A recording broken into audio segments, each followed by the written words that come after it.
நம்ம கிளாஸ்ல வந்துட்டு there'll be this one subject நம்ம எவ்வளவு படிச்சாலும் அது வந்து நம்ம மண்டையில ஏறவே ஏறாது. ரொம்ப கஷ்டப்பட்டுக்கிட்டே இருப்போம். நாம 40 மார்க் வாங்கி பாஸ் ஆக கஷ்டப்படும் போது there'll be another student in the same class. ஐயோ 98 வாங்கிட்டேனே, என்னோட 2 மார்க் எங்க போச்சு அப்படின்னு சொல்லி வருத்தப்பட்டு இருப்பாங்க. இந்த மாதிரி கிளாஸ்ல கஷ்டமான சப்ஜெக்ட்ஸ் இருக்கிற மாதிரி ஒரு கவர்னன்ஸ்லயும் கஷ்டமான டிபார்ட்மெண்ட், ரொம்ப அறிவு சார்ந்த டிபார்ட்மெண்ட்லாம், ரொம்ப அறிவாளியா இருந்தாதான் அந்த அந்த பர்டிகுலர் டிபார்ட்மெண்ட்டுக்கு மினிஸ்டர் ஆக முடியும் அப்படிங்கிற மாதிரி சில டிபார்ட்மெண்ட் இருக்கு. அந்த டிபார்ட்மெண்ட்ல இவங்க எல்லாம் வந்து 98 இவங்க 100க்கு வந்து 150 எடுத்து பாஸ் ஆன ஸ்டூடெண்ட்ஸ் வந்து இவங்க ஸ்டூடெண்ட்ஸ் இல்ல ப்ரொஃபசர்ஸ்னே சொல்லலாம், அவங்களதான் கூப்பிட போறோம். சோ முதல்ல இந்த மேடைக்கு நான் அழைக்க போற மினிஸ்டர்ஸ்ல ஃபர்ஸ்ட் வர போற மினிஸ்டர் நம்மளுடைய honourable finance minister Thangam Thennarasu அவர்கள். சார் வாங்க சார். பாருங்க, பினான்ஸ் சும்மாவே கஷ்டம், அப்போ ஒரு கவர்மெண்ட்டுக்கு பினான்ஸ் மினிஸ்டரா இருக்கணும்னா எவ்வளவு கஷ்டம். Thank you so much for joining us sir.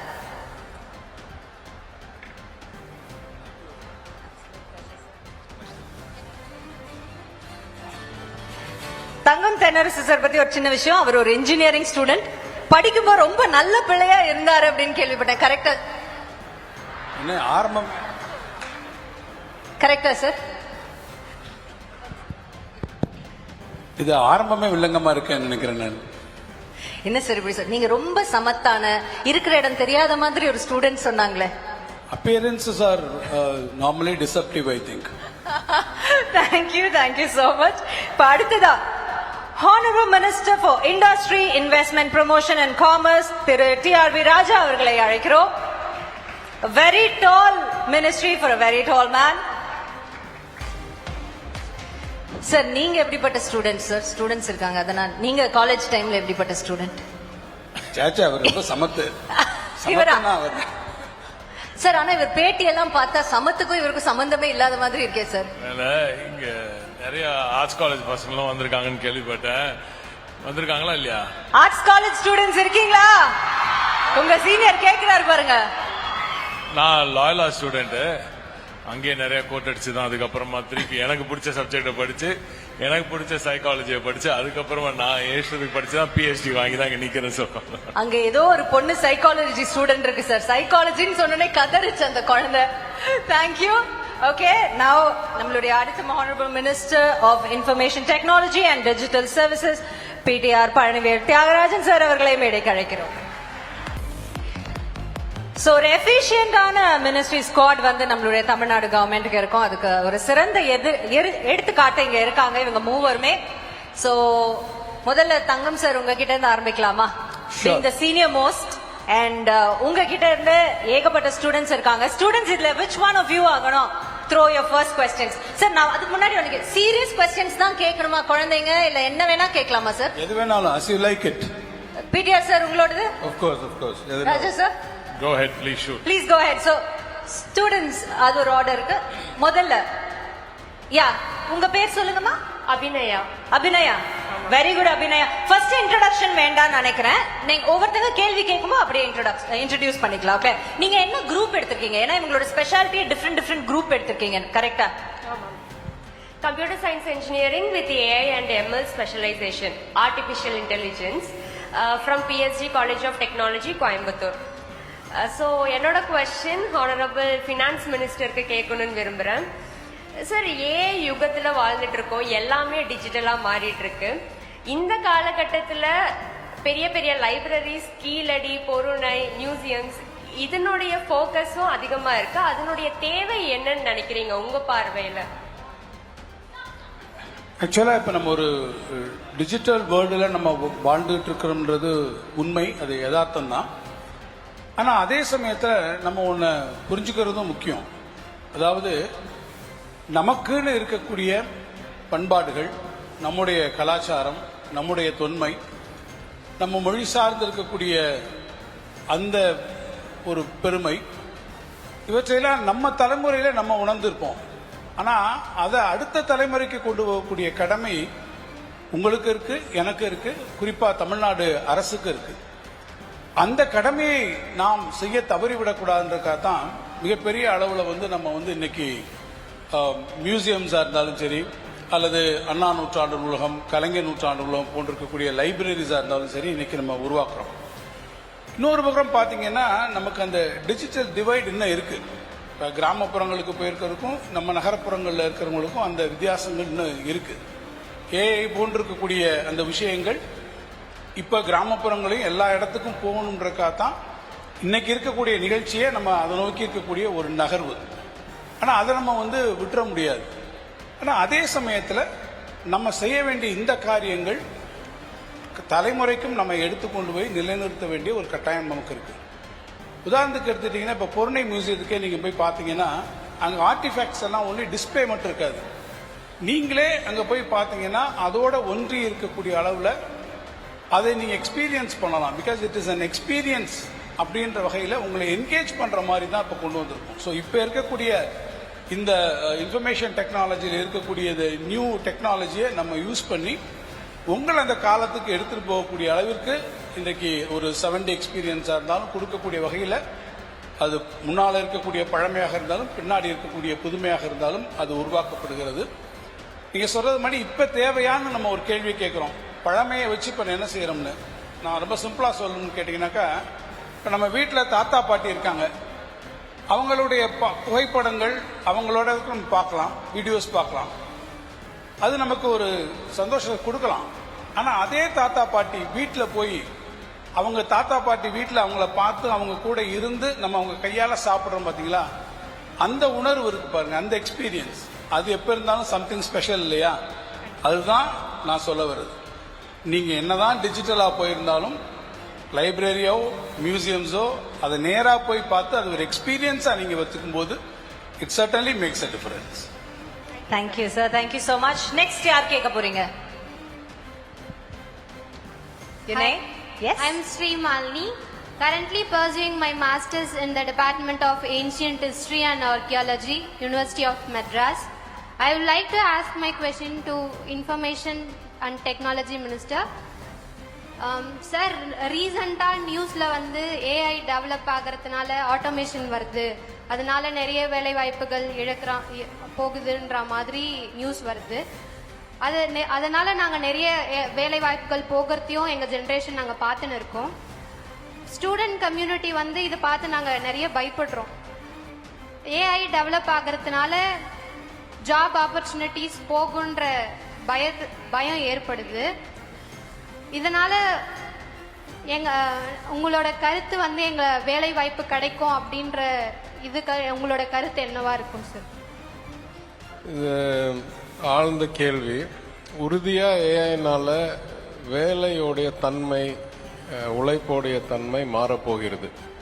முதல் உதாரணம் நான் சொல்லணும்னா, ஒரு நாள் மேனுஃபேக்சரிங் கம்பெனிஸில் நான்லாம் 1980s 90s அமெரிக்காவில் இருக்கும்போது ஒரு கார் ஃபேக்ட்ரியில் அன்னைக்கு 100 பேர் வேலை செஞ்சுட்டு இருந்தாங்கன்னா இன்னைக்கு 10 பேர் தான் இருக்காங்க, இல்லை 5 பேர் தான் இருக்காங்க. Automation has made that much difference. But 2-3 things we have to think about. First, the effects of automation will take a long time, 20 years, 25 years. Not everybody has access to AI. Not everything can be immediately automated. Over time, it will change the nature of work. Second, what work will change? The more routine, repeatable, low-end programming, coding work will change. And that will be replaced by more creative, more individualistic, and more niche things.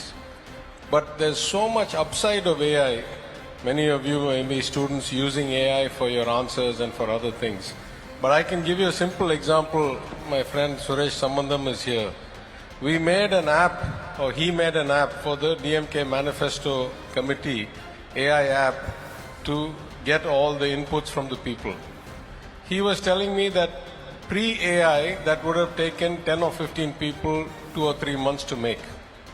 Now he was able to make that app with one person in 1 week because AI writes the code itself. So this is the advantage of AI, because think about the implications. If you are a programmer, your work is going to change. ஆனா உங்கள மாதிரி ஆள் உங்க துறையில் நீங்க ஏதாவது ஒரு ஆராய்ச்சி பண்ணும் இல்ல டேட்டாவை எடுத்து வகுக்கணும்னா முன்னால உங்களால முடியவே முடியாது. ஏன்னா உங்களால ப்ரோக்ராம் எழுத முடியாது. நீங்க யார்ட்டையாவது போய் ஒரு சாஃப்ட்வேர் உருவாக்கி கொடுங்க, அதை வச்சு நான் ஆய்வு செய்கிறேன், இல்லை ஆராய்ச்சி செய்கிறேன், இல்லை தகவல் தீட்டுறேன்னு நீங்கள் சொல்ல முடியும். ஆனால் இப்போ நீங்களே ஏஐ வச்சு அந்த ஆப்பையோ அந்த கோடையோ ஜென்ரேட் பண்ணி you can do all of your work without needing some other software specialist. So in all kinds of fields, it is going to bring democratization of technology that didn't exist before. AI will become ubiquitous and it will make application development and the use of computing and data available to all majors, not only engineers and computer scientists. And in the meantime, to teach these models the data and how to analyze it, there are thousands and thousands and thousands of new jobs being created to take the data, tag it, parse it, frame it, and bring it into a way that the learning model can actually absorb it. So, near time la routine jobs, TCS, HCL, Cognizant type jobs will go down. Lot of new jobs on data parsing, data analytics will go up, and the programming work will happen much faster. In the next 20 years, the nature of work will change dramatically. There will be much more creative work, and there will be much less routine work, and everybody will be able to create their own programs, their own applications directly, and that will make it much more democratic. So I think you shouldn't be afraid at all. If you are finishing your degree today, probably the job market looks different than it did 2 years ago. But if you're going to start studying today, hopefully we will have incorporated all this into the program, into the curriculum. We spend a lot of time trying to do that, and you will find the long-term benefits of AI will far outweigh the costs, and it will create new jobs like we have never seen before in ethics, in model management, in oversight of the AI engine's output. These kinds of highly sophisticated, thoughtful specialists will be needed. So there'll be a lot of new jobs being created. So, Malini, நீங்க கேட்கும்போது ரொம்ப பதட்டத்தோட அந்த கேள்வி கேட்டீங்க. I'm sure உங்களுக்கு ஒரு hope கிடைச்சிருக்கும்னு நினைக்கிறேன். நீங்க படிச்சு முடிச்சிருந்தீங்கன்னா உங்க வேலை வாய்ப்பு இப்ப போக போறது கிடையாது, கண்டிப்பா இருக்கு. ஆனா இப்ப படிக்க ஆரம்பிக்கிறீங்கன்னா அடுத்த தலைமுறைக்கு ஏற்ற மாதிரி அந்த படிப்பை மாற்றியும் நம்ம படிக்க வேண்டிய ஒரு அவசியம் இருக்குன்னு அழகா சொல்லியிருக்காரு நம்மளோட minister. Hope that gave you lot of hope. Okay, now I have a small request to them and to the ministers. Or rapid fire madri, can we make the questions a little quicker so that everybody will get a chance to give their questions? Okay? Next question, yaar kekka poringa? I am Kavya Uday Kumar. I am studying MSc Sports Biomechanics from Department of Sports Science, Annamalai University. I have a question for Honorable Industry Minister. Yes, ma'am. Please go ahead. நான் ஈரோட்ல இருந்து வரேன். சென்னைக்கு நிறைய வளர்ச்சி வேலை வாய்ப்பு கொண்டு வந்திருக்கீங்க. மற்ற ஊர்லயும் இது மாதிரி வேலை வாய்ப்பு வளர்ச்சி இருக்கா? எங்க ஊரும் வளர்ந்துட்டு இருக்கா? ஆஹா. Fantastic question. I think very crucial. Tamil Nadu வந்து ஒரு ரொம்ப யூனிக்கான ஒரு ஸ்டேட். நீங்க இந்தியாவில் நாங்க எங்க போனாலும் ஒன்று சொல்லுவோம், தமிழ்நாட்டோட கம்பேரிசன் வந்து நம்ம இந்தியாவில் இருக்க மற்ற ஸ்டேட்டோட பண்ணவே கூடாது. ஏன்னா நம்மளோட போட்டி எல்லாம் உலக நாடுகளோட தான், especially Scandinavian countries. I will tell you why. And especially in Tamil Nadu, அதுவும் குறிப்பா திராவிட மாடல் இந்த ஆட்சியோட அடித்தளமே, the foundation on which this entire excess happens is on inclusive distributed growth. So எல்லாருக்கும் எல்லாம் பரவலாக்கப்பட்ட, அனைவரையும் உள்ளடக்கிய பரவலாக்கப்பட்ட வளர்ச்சி. டெக்ஸ்டைல் ஹப்னு சொல்லுவாங்க திருப்பூர், கோவை. பட் பெரிய R&D ஹப்பாவும் பெரிய செமிகண்டக்டர் ஹப்பாவும் மாறிட்டு வருது கோவை. சோ இந்த செக்டர் ஃபுல்லாவே நீங்க தர்மபுரி அகைன் பெரிய சிப்காட் அங்க வருது, பெரிய EV ஹப் அங்க இருக்கு ஏற்கனவே, ஓலா மாதிரி நிறுவனங்கள்லாம் அங்க இருக்கு ஏற்கனவே. இந்த செக்டர், அந்த காரிடர் முழுக்க ஈரோடு சென்ட்ரிக்கா, ஈரோடு கூட அந்த காரிடருக்குள்ளே வரும்.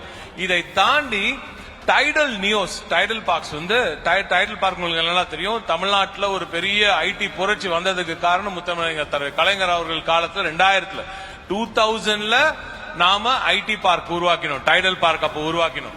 ஆனா டைடல் பார்க் மேஜர் சிட்டிஸ்ல இருக்குமே தவிர சின்ன சின்ன டவுன்ஸுக்கு கொண்டு போனோம். அந்த பரவலாக்கப்பட்ட வளர்ச்சி நோக்கம் இருக்கு இல்லையா, அதை நோக்கி சொல்றேன். இந்த பரவலாக்கப்பட்ட வளர்ச்சி தமிழ்நாட்டின் அனைத்து பகுதிக்கும் கிடைக்க வேண்டும்ன்றதுக்காகத்தான் சின்ன சின்ன டவுன்ஸுக்குமே நம்ம டைடல் பார்க் கொண்டு போறோம். இப்போ தஞ்சாவூர்ல இதுவரை நெற்களஞ்சியம் பெரிய தொழில் வளர்ச்சி இல்ல, பெரிய ஐடி ஜாப்ஸ் தான் இல்லன்னு சொல்லுவாங்க. ஆனா தஞ்சாவூருக்கு இன்னைக்கு கொண்டு போய் ஒரு ஐடி பார்க் அங்க தொடங்குற அன்னைக்கே துவங்கறதுக்கு முன்னாடியே ஃபுல் ஆச்சு. இப்போ நாகப்பட்டினத்துக்கு ஒன்னு அறிவிச்சிருக்கோம், கன்னியாகுமரியில ஒரு டைடல் நியோ வருது, தூத்துக்குடியில திறந்து அது ஃபுல்லா இருக்கு, விழுப்புரத்துல ஒண்ணு திறந்திருக்கோம், வேலூர்ல திறந்து ஃபுல்லா இருக்கு, திருப்பூர்ல திறந்திருக்கோம், ராசிபுரத்துல திறக்கிறோம், இப்படி ஈரோட்லயும் ஒரு டைடல் நியோ பார்க் வருது. சுத்தி அங்கதான் வரேன். அதனால ஈரோடுக்கும் ஒரு டைடல் நியோ பார்க் கொடுத்திருக்கோம். அதை தாண்டி ஒவ்வொரு பகுதிகளும் இருக்கிற இன்ஸ்டிடியூஷன்ஸ், என்னென்ன எஜுகேஷன் இன்ஸ்டிடியூஷன் இருக்கு, அங்க எப்படிப்பட்ட பிள்ளைகள் என்னென்ன படிச்சுட்டு இருக்காங்க, அவர்களுக்கு எப்படிப்பட்ட வேலை வாய்ப்பு கொடுத்தா அங்க கொண்டு வரலாம் இண்டஸ்ட்ரிய அப்படின்றதெல்லாம் பார்த்து தான் இண்டஸ்ட்ரி கொடுக்கிறோம். ஒரே ஒரு முக்கியமான ஒரு விஷயம் சொல்றேன், டிஸ்ட்ரிபியூட்டட் குரோத்ல தமிழ்நாட்டில் இப்ப கிட்டத்தட்ட 12.25 லட்சம் கோடி நம்ம மாண்புமிகு முதலமைச்சர் ஆட்சி பொறுப்பேற்று இந்த 4.5 ஆண்டுகள்ல மட்டுமே 12.5 lakh crores மேல முதலீடுகள் தமிழ்நாட்டை நோக்கி வந்திருக்கு. இத நார்த் சவுத் ஈஸ்ட் வெஸ்டா பிரித்தீங்கன்னா நார்த் தமிழ்நாடுக்கு ஆல்மோஸ்ட் 30%, சவுத் தமிழ்நாடுக்கு மிக முக்கியமாக இதுவரை தொழில் வளர்ச்சியே இல்லாத ஒரு சவுத் தமிழ்நாடுக்கு வின்ஃபாஸ்ட் மாதிரி பெருநிறுவனங்கள், டாடா சோலார் போன்ற அந்த சோலார் கிளஸ்டருக்கு ஒரு பெருநிறுவனங்கள், ஹியுண்டை ஷிப் பில்டிங் தூத்துக்குடிக்கு வந்திருக்கு. இப்ப இந்த பில்ட் எல்லாம் எப்ப நடந்துச்சு? முன்னாடி தூத்துக்குடிக்கு இதெல்லாம் இல்லாம இருந்துச்சு. இன்று தூத்துக்குடி உலக தரம் வாய்ந்த ஒரு கப்பல் கட்டும் துறைமுகம் ஒரு இடமாக மாறப்போகிறது. ஆக இந்த distributed growth all over Tamil Nadu கொண்டு வரதுக்கு இப்படி 30 to the west Tamil Nadu about 15, to the east Tamil Nadu about 15 and about அந்த பேலன்ஸ் வந்து சென்ட்ரல் தமிழ்நாடுல. இதெல்லாம் எதுக்கு இந்த ஸ்ப்ரெட் ஏன் இப்படி இருக்குன்னா, வெஸ்ட் தமிழ்நாடுல மோஸ்ட்லி அந்த லேண்ட் கிடைக்காத மட்டும் தான் இன்னும் பெருசா பண்ண, இன்னும் பெரிய முக்கியமான நிறுவனங்கள்லாம் அங்க வரதுக்கு தயாராக இருக்கிறாங்க. அதனால லேண்ட் கம்மியா கிடைக்கிறதுனால செமிகண்டக்டர் யூனிட்ஸ் மாதிரி செமிகண்டக்டர் எக்யூப்மெண்ட் மேனுஃபேக்சரிங், புரியுதா, செமிகண்டக்டர் யூனிட்ஸ் கொடுக்கலனா கூட செமிகண்டக்டர் செய்வதற்கான எக்யூப்மெண்ட் மேனுஃபேக்சரிங் கோயம்புத்தூர்ல கொண்டு போய் கொடுக்கிறோம். சோ இப்படி பார்த்து பார்த்து செய்கிறார் மாண்புமிகு திராவிட நாயகன் அவர்கள். லாஸ்ட் பாயிண்ட், இவ்வளவு பெரிய வளர்ச்சி வருவதற்கு அடித்தளம் talent, right? Tamil Nadu is the talent capital of the nation. Tamil Nadu is the talent capital of south ஏசியானே சொல்லலாம். ஏறத்தாழ 150,000 engineers come out of our colleges every single year. 150,000 engineers. ஆக நம்மளோட காம்படிஷன் ஏன் அங்க உலக நாடுகளோட இருக்குன்னா, நம்மளை தாண்டி ஸ்கில்லிங் பண்றதுக்கு நம்ம நாட்டில் ஆள் இல்லை. எஸ், ஈரோடுக்கு பெரிய வளர்ச்சி வருது. தமிழ்நாட்டில் இருக்க அனைத்து பகுதிகளுக்கும் வரலாக்கப்பட்ட வளர்ச்சி உறுதி செய்யப்பட்டு வருது. Thank you, ministers. Thank you so much. I think everybody's question was done. Thank you very much. அவங்க அதுல ஸ்பெஷலா வந்து அவங்களுக்கு ஈரோடுக்கு வருமா, அதுதான் அவங்களோட கேள்வி. ஈரோடுக்கு டைடல் நியோ வருது. அதை தாண்டி அந்த பெருந்துறை சிப்காட்ல நிறைய திட்டங்கள், அங்க ஏற்கனவே இருந்த அந்த பொல்யூஷன் இஷ்யூஸ் எல்லாம் சால்வ் பண்ணி அங்க ஒரு சிஇடிபி ஒரு 45 crores கொடுத்திருக்கோம். ஒரு பிளக் அண்ட் பிளே செட்டப், ஒரு வேர் ஹவுஸ் மாதிரி ஒரு செட்டப், ஒரு ரெடி பில்ட் ஃபேக்டரி செட்டப் ஒன்று 20 crores கட்டியிருக்கோம். இப்படி தொடர்ந்து நிறைய ஈரோடுக்கு வருது. ராசிபுரத்துல ஒரு பக்கத்துல இருக்கிற அங்க ஒரு டைடல் நியோவும் வருது. சோ அந்த பகுதிக்கு பெரிய டெவலப்மெண்ட் நிச்சயமா வருது. Thank you, ministers. Thank you so much for joining us. And thank you, students. Thank you very much.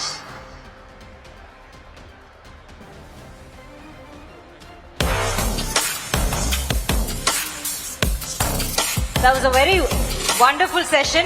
இன்னும் கொஞ்ச நேரம் நீடிச்சிருக்கலாங்கிறது மட்டும் தான் எங்களோட ஒரு ஆசையா இருக்கு. டெஃபினட்டா மினிஸ்டர்ஸ் நீங்க 3 பேர் டைம் கொடுத்தா we will do that one more time நினைக்கிறேன்.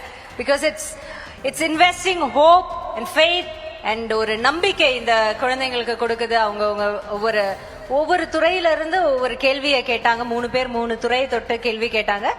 அந்த தமிழ்நாடோட ஃபியூச்சரும் ரொம்ப அழகா இவங்க வந்து எடுத்து சொன்னாங்க, மாணவ செல்வங்களுக்கு புரியுற மாதிரி. With that note, next நம்ம அடுத்த கட்டத்துக்கு போகலாம்.